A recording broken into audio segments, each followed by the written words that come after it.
86% तक करेक्ट हो सकता है टाटा मोटर्स का स्टॉक। और अगर आप अभी इन्वेस्ट करना चाहते हो या फिर अभी तक आपने होल्ड किया हुआ है एक अच्छा खासा प्रॉफिट, तो क्या आपको उसको बुक कर देना चाहिए? क्या आप उसको एवरेज कर सकते हो? इन सभी टॉपिक्स के ऊपर आज हम बात करेंगे। 86% तक क्यों करेक्ट हो सकता है, वो पूरा डिटेल में हम जानेंगे। तो चलिए स्टार्ट करते हैं इस वीडियो को। सबसे पहले हम बात करेंगे प्राइस एक्शन के ऊपर।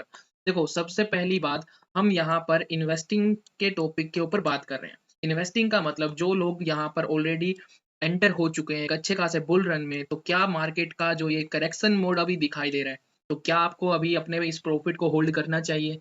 ठीक है। और जो लोग अभी भी एक अच्छी खासी अपॉर्चुनिटी ढूंढ रहे हैं इन्वेस्ट करने के लिए, तो क्या उनको अभी यहाँ पर इन्वेस्ट करना चालू कर देना चाहिए? तो ये सारे मेन मेन जो टॉपिक है आज हम इस वीडियो में कवर करने वाले हैं। वीडियो को लास्ट तक देखना, आपको बहुत सारी चीजें नई सीखने को मिलेगी about investing, about averaging, about हमारा कितना टारगेट रहना चाहिए लॉन्ग टर्म के लिए। तो वो सारी चीजें हम डिटेल में आज जानेंगे। तो चलिए सबसे पहले हम प्राइस एक्शन के ऊपर बात करते हैं। मैं थोड़ा सा अलग वे में देखता हूँ हमारे प्राइस एक्शन को। तो देखो, सबसे पहले एक पॉइंट बता रहा हूँ मैं आपको। यहाँ स्टार्ट हुआ था, देखो थर्ड मंथ का टाइम फ्रेम है, लॉन्ग टर्म इन्वेस्टिंग की बात हो रही है, तो यहाँ पर टाइम फ्रेम भी हम बड़ा ही रखेंगे। अब यहाँ पर आप देख सकते हो जो पहली कैंडल है वो अप्रैल 1997 की है। तो यहाँ पर टाटा मोटर्स का जो शेयर था वो लगभग यहाँ पर 90 रुपए का था। यहाँ पर ऑल टाइम हाई जो था इसका उस टाइम 90 रुपए का था। 90 रुपए से यहाँ पर ये करेक्शन देता है लगभग पूरा 87% का, यानी 88% मान लो। अब यहाँ पर कितने साल में इसने करेक्शन दिया? ये कैंडल है इसकी 2 अप्रैल 2001, तो लगभग यहाँ पर 4 साल तक डाउन ट्रेंड में रहा था। 4 साल, ये चीज याद रखना। 4 साल डाउन ट्रेंड में रहा। कितना करेक्ट हुआ? 88% ये करेक्ट हुआ। ठीक है, हमारा 88% करेक्ट हो चुका है। उसके बाद जो मार्केट ने फिर एक नया हाई बनाया यहाँ से। अब यहाँ से कितना करेक्ट हुआ है प्राइस? फिर से दोबारा हम देखते हैं, यहाँ पर मार्केट ने फिर से वही लगभग 88% के आसपास अराउंड इसने करेक्शन दिया है फिर से। ठीक है, पहले भी 88%, इस बार भी इसने 88% का करेक्शन दे दिया है। उसके बाद दोबारा चलते हैं, हमारा जो एक नया हाई बना था, फिर से इस हाई के बाद मार्केट जो करेक्शन मोड में गया, यहाँ से यहाँ तक इसने कितना करेक्शन दिया है? इस बार लगभग इसने 90% के अराउंड एक अच्छा खासा करेक्शन दिया है। ठीक, तो अब ये चीजें मैं आपको क्यों दिखा रहा हूँ, ये देखो नॉर्मल सी बात है। हिस्ट्री ऑलवेज रिपीट इटसेल्फ, इतिहास अपने आप को दोहराता रहता है। स्टॉक मार्केट में ये एक कॉमन सी बात है और ये हमेशा होती है। जो लोग चूरन बेचते हैं कि भाई टाटा मोटर्स का शेयर है, निफ्टी 50 का शेयर है, ऑटो सेक्टर का बॉस है, तो भाई उनके मुंह पे तमाचा है ये वीडियो। क्यों? क्योंकि यहाँ पर जो चार्ट है वो खुद आपको ये बता रहा है कि भाई कोई भी स्टॉक, चाहे किसी भी पर्टिकुलर ग्रुप का हो, टाटा ग्रुप का हो, चाहे निफ्टी 50 का स्टॉक हो, चाहे ऑटो सेक्टर का बॉस हो, ये चीज कहीं पर मेंशन नहीं है कि वो इतना ज्यादा डाउन ट्रेंड में नहीं जा सकता। भाई 90% के अराउंड यहाँ पर करेक्शन ले रहा है। हमारा जो स्टॉक है 90% के अराउंड करेक्शन लिए जा रहा है बार बार। कितने साल तक लेता है अब वो भी देख लेते हैं। यहाँ आप देख सकते हैं 1997 से इसने लगभग पूरे 4 साल तक एक डाउन ट्रेंड रखा था। उसके बाद यहाँ पर देख लेते हैं, जो हाई है इसका अप्रैल 2006 से लेके ये यहाँ पर जनवरी 2009, लगभग पौने 3 साल तक यहाँ पर डाउन ट्रेंड में रहा था। उसके बाद यहाँ देख लेते हैं जो ये एक हाई बनाया है, इस हाई को इसने बनाया था जनवरी 2015, यहाँ पर अप्रैल 2020। तो ये कितना है भाई? पूरे लगभग यहाँ पर जनवरी 2015 से लगभग पूरे 5 साल इसने यहाँ पर डाउन ट्रेंड चलाया था। तो अब यहाँ पर मैं यही बात बोल रहा हूँ कि मार्केट यहाँ से मे भी एक करेक्शन ले सकता है, और जो अपना एक हिस्ट्री रिपीटेड सेल्फ वाली बात है वो यहाँ पर पॉसिबल हो सकती है। क्यों? अब इसको थोड़ा और डिटेल में भी जानेंगे, लेकिन उससे पहले आप खुद ये सोचो, यहाँ डाउन से जब मार्केट उठा था कितना परसेंट उठा? 1607% उठा, एक अच्छा खासा यहाँ पर प्रॉफिट दिखाई दे रहा है। उसके बाद यहाँ से जब मार्केट उठता है अपने ऑल टाइम हाई के लिए, तो इस बार ऑलमोस्ट यहाँ पर 2300% का इसने एक अच्छा खासा बुल रन दिखाया था। उसके बाद प्राइस फिर से यहाँ जब अपने लोएस्ट पॉइंट से दोबारा उठ चुका है यहाँ तक, तो यहाँ पर इसने 1800% का प्रॉफिट दिखा दिया है। तो इन चीजों से क्या पता चलता है? ये चीज एक नॉर्मल सी हमें समझ में आ रही है कि हमेशा प्राइस सिर्फ भागते नहीं रहेगा। प्राइस क्या करेगा? लोग, आप खुद सोचो ना यार, अगर आपने यहाँ कहीं बाय किया है, आपको अपनी जेब में 1700% दिखाई दे रहे हैं। अगर मार्केट में थोड़ा सा भी नेगेटिव सिनेरियो बनेगा, तो आप क्या करोगे? आप ये सोचोगे कि यार इतना अच्छा खासा प्रॉफिट हो चुका है, इसको क्यों जाने दूं? क्यों? क्योंकि आप ऑलरेडी यहाँ से 5 साल वेट कर चुके हो एक अच्छे प्रॉफिट के लिए। अब अगर 5 साल वेट करने के बाद भी एक अच्छा खासा अपना जो प्रॉफिट है उसको बुक नहीं करोगे, बाद में अगर ये नीचे आता है, अगर आप आधे प्रॉफिट को भी बुक करोगे तो इसमें ये आपका प्रॉफिट नहीं होगा। क्यों? क्योंकि पहले तो 5 साल इन्वेस्ट किया आपने, अपने लाइफ के 5 साल। अगर रुपए चला गया यानी पैसे चले गए तो भाई पैसे वापस आ सकते हैं, लेकिन अगर टाइम चला गया ना, टाइम वापस नहीं आ सकता। तो 5 साल का नुकसान, ऊपर से आपने जो लगभग यहाँ पर 1700% का प्रॉफिट देखा है, उसमें से अगर आप 800% ही बुक करोगे, तो आप खुद सोचो आपने यहाँ पर कितना तगड़ा लॉस खा लिया है। तो जहां आपको यहाँ पर 1700% का प्रॉफिट दिखाई दे रहा था इस पूरे बुल रन में, वहां अगर आप 800% ही बुक कर रहे हो, तो एक तरीके से ये क्या हुआ, टाइम की भी बर्बादी हुई और जो प्रॉफिट हुआ है वो तो बर्बाद हो ही चुका है। तो नॉर्मल सी बात है। अब ये क्या है, ये एक साइकोलॉजी होती है। अगर आप यहाँ से बाय करके बैठे हो, यहाँ से बाय करके बैठे हो, आपको अच्छे अच्छे प्रॉफिट दिखाई दे रहे हैं, ऊपर की साइड बहुत अच्छे प्रॉफिट आपको दिखाई दे रहे हैं, लेकिन यहाँ पर ट्रैप कौन से लोग होते हैं? वो लोग होते हैं जो एक अच्छे खासी बाइंग मार्केट में उनको हैबिट हो चुकी है एवरेज करने की। हर सेलिंग पर क्या करेंगे, एवरेज करेंगे। उसके बाद मार्केट में कुछ अपना यूट्यूबर्स होते हैं, वो एवरेजिंग के नाम पे चूरन बेचते रहते हैं कि भाई मार्केट गिर रहा है एवरेज कर लो, भाई मार्केट गिर रहा है एवरेज कर लो। एवरेज तब काम आता है जब मार्केट में एक अच्छा खासा बुल रन हो, लेकिन अगर मार्केट में डाउन ट्रेंड है तो मेरे भाई वहां पर एवरेजिंग उस तरीके से नहीं होती जैसा लोग यहाँ पर करते रहते हैं। क्यों? क्योंकि यहाँ उनको पता है उनके फेवर में जा रहा है, यहाँ उन्होंने बाय कर लिया तो प्राइस उसके ऊपर जा रहा है, फिर अपना यहाँ कर देंगे एवरेज, फिर प्राइस उसके ऊपर जा रहा है। लेकिन जब मार्केट डाउन ट्रेंड में होता है, उन्होंने यहाँ एवरेज कर दिया, तो एक अच्छा खासा सेलिंग आ रहा है, उनको पहले दिन से ही लॉस दिखना चालू हो जाता है। उससे क्या होगा, डेली अपना पीएनएल ओपन करेंगे, वहां पर रेड कलर उनको दिखाई देता है। इससे क्या होगा, साइकोलॉजी खराब हो जाती है, मेंटली हेल्थ उनकी डिस्टर्ब हो जाती है, जिस चक्कर में फिर वो क्या करते हैं, उसको होल्ड नहीं कर पाते और फिर लॉस में यहाँ कहीं बुक करेंगे। उसके बाद फिर सोचेंगे कि यार अब मैं इसको एग्जिट मार देता हूँ। वहां से फिर जब मार्केट एक अच्छा खासा करेक्शन ले चुका होता है, वहां से फिर दोबारा एक बेस बना के ऊपर अप ट्रेंड के लिए शिफ्ट होता है, तब उनको फिर रिग्रेट होता है कि यार मैंने क्यों सेल किया। तो ये चीजें अगर आपके साथ भी होती है तो कमेंट करके जरूर बताना। तो चलिए आगे चलते हैं। देखो अब हमें यहाँ पता चल चुका है भाई, एक अच्छे खासे प्रॉफिट होने के बाद यहाँ से एक अच्छा खासा प्रॉफिट आया, वहां से लगभग यहाँ पर 88% का करेक्शन आया। फिर यहाँ से एक अच्छा खासा प्रॉफिट हो चुका था, उसके बाद 87 या 88% का यहाँ पर करेक्शन आया। यहाँ पर भी एक अच्छा खासा 88% के अराउंड करेक्शन आया। तो भाई ये जब चीजें हमें बार बार प्राइस के अंदर दिखाई दे रही है, बार बार प्राइस खुद बोल रहा है कि भाई ये मैटर नहीं करता कि भाई ये टाटा का स्टॉक है, चाहे निफ्टी 50 का स्टॉक है, चाहे ये कुछ भी हो, चाहे आगे ईवी आने वाला हो, लेकिन भाई अगर टाइम बुरा आने वाला है तो वो सारे स्टॉक्स के लिए आएगा। बाद में वो बात अलग है कि एक अच्छी कंपनी होती है, वो यानी रिकवर जल्दी कर देती है। अगर आप 4 साल यहाँ पर यानी लॉस में रही है कंपनी, बाद में अगर अच्छा यानी कुछ एनवायरनमेंट क्रिएट होता है अबाउट स्टॉक मार्केट, तो वहां से रिकवर करना ईजी होता है एक अच्छी कंपनी के लिए। तो वो चीज है, यहाँ पर अच्छी चीज है। लेकिन आप खुद सोचो ना यार, हर बार एक अच्छा प्रॉफिट के बाद एक अच्छी तगड़ी सेलिंग आ रही है, इसको हम प्रॉफिट बुकिंग भी बोल सकते हैं, मार्केट क्रैश का भी नाम दे सकते हो, कुछ भी दे सकते हो। लेकिन मुझे नहीं पता भाई मार्केट क्रैश है या क्या है, मैं तो बस ये समझूंगा एक अच्छे प्रॉफिट के बाद यहाँ पर प्रॉफिट बुकिंग हो रही है हर बार। यहाँ पर एक अच्छा प्रॉफिट हो रहा है, उसके बाद क्या हो रहा है, प्रॉफिट बुकिंग हो रही है हर बार। तो यहाँ पर एक अच्छा खासा प्रॉफिट हो चुका है। तो अब जो लोग यहाँ ऑलरेडी इन्वेस्टेड है, सपोज करो कुछ लोग यहाँ पे इन्वेस्ट हुए हैं, कुछ लोग यहाँ से इन्वेस्टेड हुए हैं, कुछ लोग यहाँ से भी इन्वेस्टेड है, हर लोगों को यहाँ पर प्रॉफिट एक अच्छा खासा डिसेंट सा प्रॉफिट हो चुका है। जो लोग यहाँ से भी इसमें जंप करे हैं, उनको भी लगभग यहाँ पर 125% के अराउंड प्रॉफिट मिल रहा है। ठीक है, अब आप खुद सोचो अगर मार्केट में कुछ भी नेगेटिव न्यूज आती है या फिर कुछ भी अपना एक माहौल क्रिएट किया जाता है, जो बड़े प्लेयर्स होते हैं, बिग प्लेयर्स होते हैं, लाइक एफआईआई, डीआईआई, जो जितने भी ये अपना म्यूचुअल फंड वाले हैं, इंश्योरेंस कंपनियां हैं, जो भी बड़े बड़े प्लेयर्स होते हैं जिनको आप ऑपरेटर का नाम लेते हो यानी देते हो, वो लोग क्या करते हैं, वो यहाँ महंगे में क्यों खरीदेंगे? आप खुद सोचो यार। जो स्टॉक यहाँ उन्होंने 65 रुपए में खरीदा है और वहां से एक अच्छे खासे बुल रन को कैच किया है, तो उन्होंने उनको क्या करना है, प्रॉफिट बुक भी करना है। अब प्रॉफिट बुक करने के लिए अब वो क्या करेंगे, माहौल एक क्रिएट किया जाता है मार्केट के अंदर की मार्केट में क्रैश आने वाला है। अब क्रैश के नाम पे वो लोग क्या करेंगे, अपनी प्रॉफिट बुकिंग भी चालू करेंगे। उसके बाद लोग यहाँ पर जिनको एक हैबिट हो चुकी है एवरेज करने की, हर डीप पर कुछ ना कुछ पैसा फंसाने की, वो लोग अब नीचे की साइड भी अपना वही हैबिट के चक्कर में फंसते जाएंगे, फंसते जाएंगे। हर डीप पर क्या करेंगे, कुछ ना कुछ पैसा इन्वेस्ट करते जाएंगे और उनकी फिर एक टाइम ऐसा आता है उनका कैपिटल ही खत्म हो जाता है, लेकिन प्राइस अपना नीचे जाना खत्म नहीं करता। ठीक है, तो ये चीजें नॉर्मली होती है, मिडिल क्लास फैमिली वाले हैं, उनके साथ जॉब वाले पर्सन है जो, उनके साथ अक्सर यही चीजें होती है, उनका पैसा खत्म हो जाता है, लेकिन जो मार्केट है वो नीचे आना खत्म नहीं होता। आप खुद सोचो, 90-90% यार, 80-80%, 88% यहाँ पर करेक्शन आ रहे हैं, तो कोई गारंटी नहीं है कि यहाँ से इस बार ये दोबारा 88% आएगा ही आएगा, इस चीज की भी कोई गारंटी नहीं है।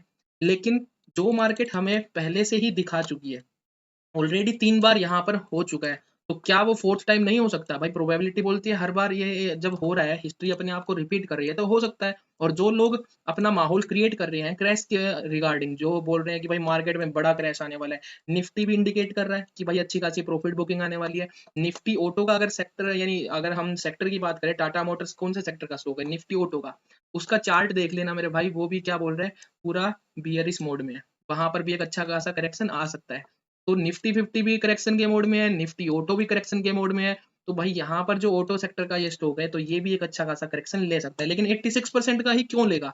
इसके पीछे का क्या रीजन है? देखो, नॉर्मल सी एक एनालिसिस में बता रहा हूँ आपको। ऐसा एनालिसिस बताऊंगा जिन लोगों को नॉलेज नहीं है ज्यादा, उनको भी समझ में आ जाएगी। देखो, सपोर्ट रेजिस्टेंस का आप सभी को पता है। यहाँ पर एक सपोर्ट था, उसके बाद यहाँ एक सपोर्ट था, लेकिन उसके बाद क्या होता है, प्राइस इस सपोर्ट से जब ट्रेंड लाइन ड्रॉ होती है थर्ड टाइम में थोड़ा नीचे चला जाता है। नीचे जाके फिर यहाँ से पुल बैक आता है। तो मैं अभी क्या कर रहा हूँ, फिलहाल मैं इसको इस पॉइंट से कनेक्ट कर रहा हूँ। लेकिन अभी आप एक चीज सोचो, एक बार इसको मैं थोड़ा क्लीन कर देता हूँ। यहाँ से स्टार्ट करते हैं, यहाँ तक मैंने इसको ड्रॉ कर दिया। अब आप एक चीज देखो, प्राइस ने क्या किया है, इस पॉइंट पे यहाँ पर सपोर्ट क्यों लिया? क्योंकि यहाँ पर आपको दिखाई दे रहा, यानी एक सपोर्ट, हॉरिजॉन्टल यहाँ पर सपोर्ट था, यहाँ सपोर्ट था, इसको मल्टीपल टाइम हिट किया, तोड़ा, तोड़ने के बाद यहाँ रीटेस्ट करके वापिस अपना ऊपर भाग गया। उसके बाद दोबारा इस लेवल पे आता है, एक अच्छा स्ट्रॉन्ग लेवल था, यहाँ से बाइंग आ जाती है, कंटिन्यूएशन में चली जाती है। लेकिन यहाँ क्या चीज हो रही है, जब प्राइस अपने टॉप से नीचे आता है तो अपने पहला जो एक मेजर सपोर्ट होता है, ठीक है, यहाँ पहला एक मेजर सपोर्ट होता है, दूसरा मेजर सपोर्ट होता है, इनको तोड़ के जो थर्ड स्टो यानी एक सपोर्ट मान लो इसको, जो हमारा सपोर्ट है, यहाँ पर अपना प्राइस क्या करता है, होल्ड करता है और फिर यहाँ से बाइंग आती है। क्यों? क्योंकि एक अच्छा खासा करेक्शन भी हो चुका है। प्राइस अगर इतना सस्ते में मिलेगा, यार आप खुद सोचो ना, 90% करेक्ट होने के बाद कौन इसको बाय नहीं करेगा? जो बड़े प्लेयर्स माहौल क्रिएट करते हैं मार्केट क्रैश का, वो इसीलिए करते हैं ताकि अच्छी कंपनी का स्टॉक उनको सस्ते में मिले। सस्ते के चक्कर में माहौल क्रिएट किया जाता है बड़े प्लेयर्स के द्वारा। अब यहाँ पर क्या हो चुका है भाई, दो बार इसने रेजिस्टेंस सॉरी सपोर्ट को तोड़ा और फिर यहाँ से एक बेस बना के फिर ऊपर उठ गया।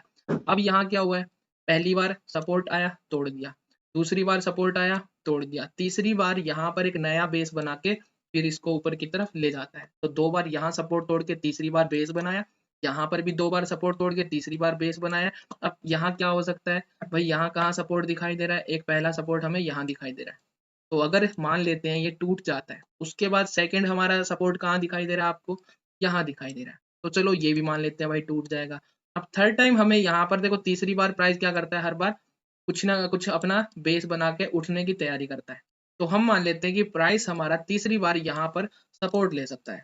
तो अब ये ऑल टाइम हाई से कितना नीचे है, यहाँ से अगर हम देखें तो यहाँ ऑलमोस्ट आपको 84% के अराउंड आपको मार्केट में करेक्शन देखने को मिल सकता है। लेकिन अगर ये इस ट्रेंड लाइन को भी रीटेस्ट करने आता है, तो फिर भाई लंका लग चुकी है इसकी, टाटा मोटर्स की, मेरी नहीं अपना टाटा मोटर्स की लंका लग चुकी है। 88% जो हिस्ट्री में बार बार हो रहा है, वो चीज यहाँ पर भी पॉसिबल हो सकती है। देखो, कोई गारंटी नहीं होती किसी भी चीज की, लेकिन हम एनालाइज कर रहे हैं प्राइस को, जो चीजें हमें बार बार होती दिखाई दे रही है, हम उसी को प्रिडिक्ट कर यानी प्रिडिक्ट करते हैं हमारे एनालिसिस के थ्रू। तो यहाँ पर वो चीजें पॉसिबल है, probability says it will happen, ठीक है। तो यहाँ पर हमें ये चीजें समझ में आ चुकी है कि भाई एक अच्छा खासा करेक्शन के मूड में है प्राइस। तो अब बात करते हैं उन लोगों के लिए जो लोग ऑलरेडी इन्वेस्टेड है। आप खुद सोचो यार, यहाँ पर एक अच्छी खासी बाइंग के बाद लोगों को लगभग 1700% का प्रॉफिट दिखाई दे रहा है। कुछ लोग यहाँ से इस ब्रेकआउट पे जंप करके बैठे हैं, उनको भी यहाँ पर लगभग 1000% का प्रॉफिट दिखाई दे रहा है। यहाँ से जो लोग बैठे हैं, इनको 125% का प्रॉफिट दिखाई दे रहा है। आप खुद सोचो, अगर प्राइस यहाँ पर अब इस रेंज के बाहर निकल जाता है, नीचे की तरफ यहाँ तक भी आता है, इस पॉइंट तक, तो भाई यहाँ इस रेंज के नीचे निकलते ही सबसे पहले जो ये लोग हैं, ये लोग क्या करेंगे, 125% का प्रॉफिट दिखाई दे रहा है, एक काम करता हूँ थोड़ा सा बुक कर लेता हूँ, थोड़ा सा होल्ड पे छोड़ देता हूँ। अच्छी कंपनी का स्टॉक है, मार्केट में किसी भी यूट्यूबर की वीडियो देखेगा जो चूरन बेचता है एवरेजिंग के नाम पे, वो बोलेगा भाई एवरेजिंग कर लेना या फिर अपना प्रॉफिट बुक कर लेना। तो उसकी बातों में आगे यानी क्या करेगा, यहाँ पर थोड़ा सा प्रॉफिट बुक करके बाकी छोड़ देगा। उसके बाद प्राइस यहाँ से एक मेजर करेक्शन अगर लेता है, क्यों? क्योंकि ये तो नहीं करेंगे, क्यों? इनको इतना भी अच्छा खासा प्रॉफिट नहीं दिखा, क्यों? इनको यहाँ से यहाँ तक का प्रॉफिट दिखाई दे रहा है। अब ये बंदा ये चाहता है कि यहाँ से मार्केट और ज्यादा ऊपर जाके 1700% का मुझे दोबारा प्रॉफिट दे, क्योंकि इस वाले को भी 1700% हो रहा है। लोगों की यही मानसिकता होती है, इस वजह से वो क्या करते हैं, अपने आप को खुद ट्रैप करते हैं। दुनिया ट्रैप नहीं करती आपको, आप अपने दिमाग की वजह से, आप अपनी सोच की वजह से ट्रैप होते हो। फिर नाम लेते हो कि भाई मार्केट तो सट्टा है, मार्केट सट्टा नहीं है भाई। सट्टा तुम खेलने आते हो यहाँ पे, नॉर्मल सी बात है। अब यहाँ पर ये लोग होल्ड करके बैठे हैं, ठीक है, लेकिन आप खुद सोचो एक प्रॉफिट छोटा सा लेके अब जब प्राइस यहाँ पे आएगा ये तो एवरेज करेगा, लेकिन जो लोग अपना ऑलरेडी यहाँ से अपना बैठे हैं, यहाँ से लेके बैठे हैं, उनको तो अच्छा खासा प्रॉफिट दिखाई दे रहा है, लेकिन अच्छा खासा प्रॉफिट अब यहाँ पर बहुत ज्यादा, यानी कितना, लगभग लगभग ऑलमोस्ट यहाँ से ये 50% करेक्ट हो चुका है ऊपर से नीचे, तो इनका तो जो अपना प्रॉफिट है वो अपना छोटा होना स्टार्ट हो चुका है। तो फिर क्या करेंगे, यहाँ से एक शार्प ये पैनिक हो जाएंगे लोग, पैनिक होने के बाद इनका प्रॉफिट छोटा होता दिखाई देगा, ये पैनिक होके फिर सेल करना स्टार्ट करेंगे, प्रॉफिट बुकिंग चालू करेंगे, यहाँ से इस वजह से एक बड़ा करेक्शन देखने को मिल सकता है।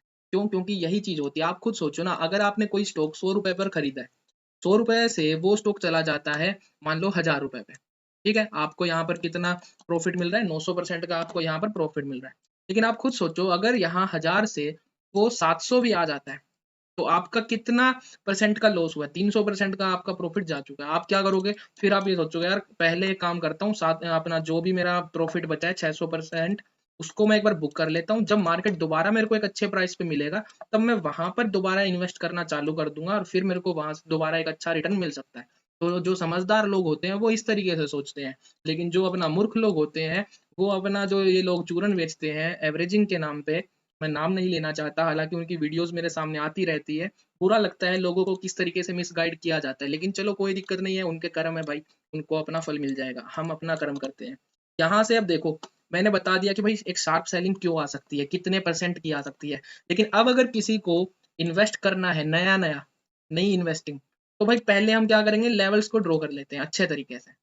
यहाँ पर मैंने एक लेवल ड्रॉ कर दिया है, इसको इस तरीके से, 1 मिनट, 538 यहाँ से 609, नहीं, एरिया ऑफ जो रेजिस्टेंस है वो कुछ ज्यादा ही बड़ा हो गया, इसको मैं इतना रखूंगा, यहाँ पर एक सेंसिबल वे में ये बन रहा है, ठीक है, यहाँ एक स्विंग है, हम यहाँ इसको क्लिक यानी एक लाइन के साथ ही ड्रॉ करेंगे बस। तो अब अगर हम ये मानते हैं कि भाई ऑल टाइम हाई से प्राइस का जो पहला सपोर्ट है, देखो डाउन ट्रेंड मार्केट में जो सपोर्ट होते हैं वो कमजोर होते हैं, पहले ही बता रहा हूँ, लेकिन यहाँ एक अच्छा खासा ब्रेकआउट के बाद ऊपर गया था, फर्स्ट टाइम रीटेस्ट करने आ रहा है, मे बी अगर यहाँ तक भी आता है तो प्राइस अपने ऑल टाइम हाई से ऑलमोस्ट यहाँ पर 50% का करेक्शन ले सकता है। तो अगर कोई स्मार्ट इंसान है, तो अगर वो अपना 1 लाख रुपए भी चाहता है कि भाई टाटा मोटर्स के शेयर में 1 लाख रुपए इन्वेस्ट करूंगा, तो उसको यहाँ पर 5 टुकड़ों में डिवाइड करके पहली जो SIP होगी 20,000 की, वो यहाँ पर इन्वेस्ट करनी चाहिए इस पॉइंट पर, ठीक है। मैं ये नहीं बोल रहा कि आपको करना चाहिए, मैं बस एक एग्जांपल दे रहा हूँ, हिंट दे रहा हूँ आपको कि भाई यहाँ पर अगर कोई समझदार इंसान है 1 लाख रुपए इन्वेस्ट करना चाहता है टाटा मोटर्स के शेयर में, क्यों? क्योंकि उसने न्यूज देखी है कि भाई EV का फ्यूचर है, ग्रीन एनर्जी का फ्यूचर है, मोटर यानी जो अपना ऑटो सेक्टर है वहाँ उसका बॉस है ये, अच्छा यानी फंडामेंटल है, तो भाई ठीक है, टाटा ग्रुप का स्टॉक है, निफ्टी 50 का, भाई बहुत सारी चीजें हैं, अच्छी अच्छी बहुत सारी चीजें होती है, लेकिन करेक्शन यानी जब करेक्शन आता है तो वो सारी अच्छी चीजें फिर गायब हो जाती है, पता नहीं किसके कहाँ घुस जाती है। चलो वो भावनाओं में नहीं बहते, हम फिर से टॉपिक पर आते हैं। पहली SIP होगी यहाँ पर, उसके बाद फिर अगर मेरा एक यानी क्या बोलते हैं, जितना भी मैं एनालाइज करता हूँ स्टॉक्स को, उसी में एक ही चीज मैं नोटिस करता हूँ, पहली SIP अगर हम 50% पर करते हैं डाउन ट्रेंड के अंदर, अगर प्राइस 90% भी करेक्शन होने वाला है, तो हम वहां पर 1 लाख के 5 टुकड़े करेंगे। पहली SIP हमारी कहाँ होगी, 50% जब ऑल टाइम हाई से करेक्ट हो चुका है। उसके बाद नेक्स्ट SIP होती है 70% पे, जब जो हमारा स्टॉक है 70% करेक्ट हो चुका है, वहां पर हम हमारी सेकंड SIP करेंगे। SIP यहाँ करने के बाद फिर क्या होगा, चांसेस आर हाई कि प्राइस अगर यहाँ और नीचे आता है, ठीक है, तो थर्ड SIP हम यहाँ पर प्लान कर सकते हैं इस पॉइंट पर। अब क्या होगा, ठीक है, आप अच्छा स्टॉक देखो, मैं तो ये बोलूंगा अभी तो बिल्कुल ही मत करो, इन्वेस्ट तो करना ही नहीं चाहिए, लेकिन लोगों को भाई होती है चुल, नहीं भाई अपना तू तो मना कर रहा है, तेरी वीडियो ही खराब है, तेरे को नॉलेज नहीं है, ठीक है भाई, हमें नॉलेज नहीं है, लेकिन एक प्लानिंग होती है किस तरीके से आप इन्वेस्ट करना चाहते हो, तो अगर वो प्लानिंग आप सही से प्लान करोगे, देखो मेरा कुछ नहीं जाएगा, मेहनत की कमाई आपकी है, आप अपने पैसे को बर्बाद करो या उस पैसे को और ज्यादा बड़ा करो, वो आपके ऊपर है, वो आपकी प्लानिंग के ऊपर डिपेंड करता है आप किस तरीके से प्लान कर रहे हो। अगर यहाँ से 90% भी करेक्ट होने वाला है तो उसको इस तरीके से प्लान करो ना कि आपके पास जब मार्केट यहाँ से बेस बना के उठे तब आपके पास पैसा हो और ज्यादा इन्वेस्ट करने का। अब यहाँ पर 3 बार आप इन्वेस्ट कर दोगे, यहाँ पर लगभग यानी 80% या फिर 85% ऑलरेडी यहाँ हो चुका होगा, फिर वहां से ऑल टाइम हाई से जब 85% गिर जाएगा, तो भाई लोगों को सस्ते में मिल रहा है स्टॉक, बाय करेंगे, बाय करके फिर बेस बनाएगा, बेस बनाने के बाद जब प्राइस यहाँ से ब्रेकआउट देगा, तो जो आपकी 2 SIP बची है वो दोनों की यानी एक आप यहाँ इन्वेस्ट कर सकते हो, क्योंकि कई बार क्या होता है फेक अपना बेस बना के ब्रेकआउट देके वापस नीचे निकल जाता है, ठीक है? तो वो चीज़ है। लेकिन अगर आपको फंडामेंटली उसको यानी बिलीव है, उसके नाम पर बिलीव है, ब्रांड होता है कुछ अच्छा जो स्टॉक होता है, टाटा मोटर्स एक अच्छा ब्रांड है। अगर आपको इस पे ट्रस्ट है तो आप एक टारगेट रखो कि अगले 5 साल तक मैं इसको होल्ड करने वाला हूँ, 5 साल। और फिर उसमें टारगेट रखो पॉइंट वाइज़ कि भाई अगला मेरा जो टारगेट होगा वो क्या होगा? सपोज़ कर लेते हैं, मान लेते हैं कि भाई यहाँ से करेक्शन आ चुका है। लगभग ये अपना ₹200 के पास आ चुका है। तो ₹200 पर आने के बाद आपका जो आपने यहाँ से एवरेज करना स्टार्ट किया था, लगभग आपका यहाँ कहीं होगा एवरेज प्राइस 3 एसआईपी के बाद। उसके बाद जब यहाँ से उठना चालू होगा तो ब्रेकआउट पर आप एक और एसआईपी करोगे, अराउंड यहाँ कहीं फिर से बिल्कुल पास ही आपका आ जाएगा। 20-20 हज़ार करके आप उसको कर रहे हो इन्वेस्ट। फिर क्या होगा, एक अच्छा खासा ब्रेकआउट आएगा, यहाँ एक 5वीं कोई एसआईपी हो जाएगी। उसके बाद भाई एक अच्छे प्राइस पर भी रहोगे और ऊपर की साइड एक अच्छा रिस्क रिवॉर्ड के अकॉर्डिंग आप टारगेट डिसाइड कर सकते हो पॉइंट वाइज़। कि भाई जब पहले इतना 1700% उठ चुका है, तो यहाँ से 500% का भी टारगेट लेके चलोगे तो आराम से मिल जाएगा। कोई जल्दबाजी नहीं है, 5 साल का टाइम बहुत होता है। आपने खुद ने देखा है, जब-जब अपना प्राइस उठता है तो बहुत अच्छा प्रॉफिट देता है। यहाँ से 2008 से यहाँ कितना चल रहा है, 2015 लगभग यहाँ से 7 साल का एक बुल रन था। अब यहाँ 2020 में अपना स्टार्ट हुआ था, लगभग 2025 आ चुका है, 5 साल एक अच्छा बुल रन चला है। तो यहाँ से फिर से एक प्लान हो सकता है ना कि अगले 5 साल तक होल्ड करता हूँ, 500% का प्रॉफिट मैं कम से कम एक्सपेक्ट कर रहा हूँ। तो वहाँ फिर आपको एक अच्छा खासा रिटर्न मिल सकता है। इस तरीके से हम प्लान कर सकते हैं। मैं इन चीज़ों को इसी तरीके से प्लान करता हूँ। प्राइस एक्शन को कैसे देखता हूँ वो भी मैंने आपको बता दिया। एवरेजिंग किस तरीके से होनी चाहिए वो भी मैंने बता दिया। यानी देखो सीधी-सी बात है, एवरेजिंग भाई अपसाइड मार्केट में की जाती है, डाउन ट्रेंड मार्केट में मत करो। नॉर्मल सी बात है। अगर आपका अच्छा खासा प्रॉफिट चल रहा है भाई बुक करो ना। एक अच्छा खासा यहाँ प्रॉफिट बुक कर लोगे। आप सपोज़ करो 1 लाख रुपए था। 1 लाख रुपए पर आपने यहाँ पर कमा लिया कम से कम 500% का प्रॉफिट। तो आपका जो पहले 1 लाख का कैपिटल था वो हो चुका है 5 लाख का कैपिटल। नहीं सॉरी 6 लाख का, यानी 5 लाख उस पे आपने कमाया, 6 लाख का आपने प्रो यानी कैपिटल बना लिया। तो पहले आपके पास गिनती का छोटा-सा अमाउंट था, अब यहाँ पर आपके पास बड़ा अमाउंट है। पहले आपने एक शेयर में यानी 1 लाख रुपए लगाया था, अब आप 1-1 लाख रुपए इन्वेस्ट कर सकते हो 6 अच्छे स्टॉक्स के अंदर। तो यहाँ बेनिफिट मिलेगा और फिर जब वो एक अच्छे खासे करेक्शन के बाद सस्ते में मिलेगा, तो भी आपका बेनिफिट है, आपको वहाँ क्वांटिटी ज़्यादा मिलेगी। कल को वो एक अच्छा रिटर्न मिलेगा तो वहाँ क्वांटिटी ज़्यादा होने की वजह से आपको प्रॉफिट भी बहुत अच्छा मिलेगा। तो मैं सारी चीज़ों को इसी तरीके से प्लान यानी करता हूँ। क्या यानी 86% तक करेक्शन आएगा, वो देखने वाली बात होगी। तो बाकी मैंने आपको सब कुछ बता दिया है, इस स्टॉक के बारे में, पर्टिकुलर स्टॉक के बारे में। मैं ऐसी वीडियो लाता रहूँगा, नए-नए जो भी आपका डाउट है, कोई स्टॉक यानी किसी स्टॉक के ऊपर आप वीडियो चाहते हो, तो मुझे आप बता सकते हो। मैं डेफ़िनेटली उसके ऊपर वीडियो बनाऊँगा, कमेंट में मुझे बता देना कौन से स्टॉक के ऊपर आपको वीडियो चाहिए। तो मिलते हैं नेक्स्ट वीडियो में, तब तक के लिए भाई जय श्री राम, जय शिव शंभू।